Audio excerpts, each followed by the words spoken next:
नमस्कार दोस्तों, ज्ञान सागर चैनल में आपका बहुत बहुत स्वागत है। तो आइए एक कहानी के माध्यम से जानते हैं कि एक बगुला मछली को कैसे खाता है। भगवान श्री राम के वनवास काल की एक घटना है। वे सीता जी और लक्ष्मण जी के साथ चंपा सरोवर के किनारे निकल रहे थे। अचानक सीता जी की नज़र सरोवर में खड़े एक बगुले पर गई। वह ध्यान में लीन होकर एक पैर पर खड़ा था। सीता जी ने कहा, स्वामी देखो ये पक्षी कितना स्वभाव से अच्छा है। ये भगवान के भजन में डूबा हुआ कितने एकांत से खड़ा हुआ है। इसे आसपास की कोई सुध ही नहीं है। इस पर श्री राम जी ने सीता से कहा, हे देवी, तुम कुछ जानती नहीं हो। ये बगुला है। तुम मान रही हो कि ये ध्यान कर रहा है, किंतु हकीकत ये नहीं है कि ये ध्यान नहीं कर रहा है। इसका मन दूसरी तरफ है।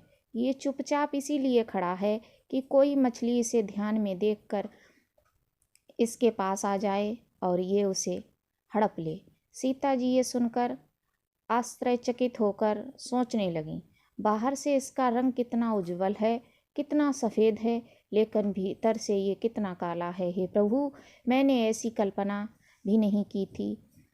इसका अर्थ ये है कि नहीं, भीतर बाहर का कालापन अच्छा। इसका तात्पर्य ये है कि जो बाहर सफ़ेद है उसे भीतर भी सफ़ेद होना चाहिए। भीतर और बाहर में अंतर नहीं होना चाहिए। एक बार बगुला अपनी एक टांग ऊपर करके खड़ा हो गया, क्योंकि उसे देख करके ही मछलियाँ भाग जाती थीं। जब वह भूखा रहने लगा तो उसने अपनी एक टांग ऊपर कर ली। बगुले का ऐसा रूप देख करके मछलियों को बड़ा विचित्र लगा। वे सोचने लगीं कि इसे क्या हो गया है। एक मछली हिम्मत करके उसके पास गई। उसने पूछा, ये क्या कर रहे हो?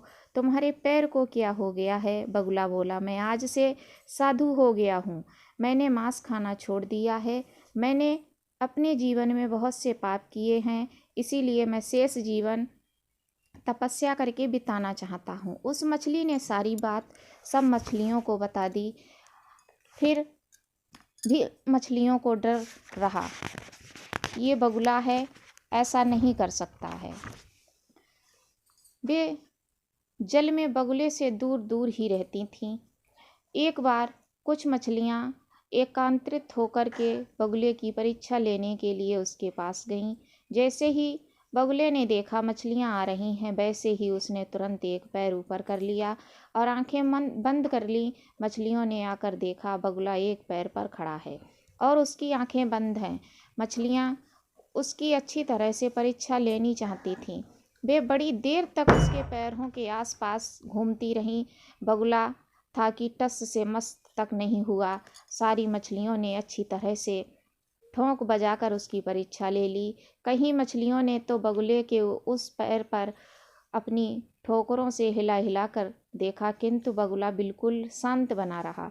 अब सारी मछलियों को पूर्ण विश्वास हो गया कि वास्तव में ही बगुला साधु हो गया है, इनसे मांस खाना छोड़ दिया है और ये सारा समय प्रभु का ध्यान करता है। दूसरे दिन मछलियाँ बिल्कुल निडर हो गईं और उसके आसपास घूमने लगीं। बगुला अपनी आंखें खोल करके देख लेता था। मछलियों को आसपास घूमते हुए देखकर उसे बड़ी मन में प्रशंसा हुई कि एक पैर ऊपर कर लेना और आंखें बंद करके शांत मुद्रा में खड़े रहने वाली योजना को सफल होते देखकर वह बहुत खुश हुआ। अब तो दिन हो या रात मछलियाँ उसके आसपास घूमने लगीं।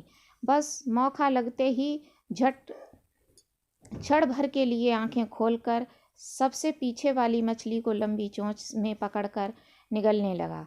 मछलियाँ बगुले से पूछने आती, क्या आपने हमारी पीछे आती हुई बहन को देखा था?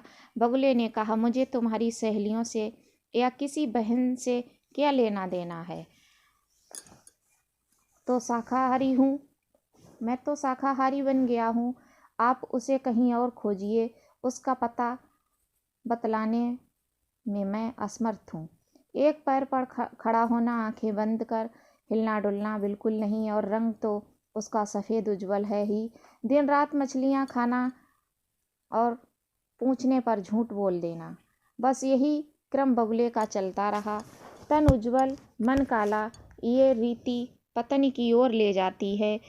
इस कहानी से हमें यही सीख मिलती है कि बगुले की तरह उज्ज्वल होना नहीं, अगर ऊपर से जो इंसान अच्छा है उसे अंदर भी अच्छा ही होना चाहिए। राधे राधे, जय श्री राधे कृष्णा। ये कहानी कैसी लगी कमेंट बॉक्स में बताएं।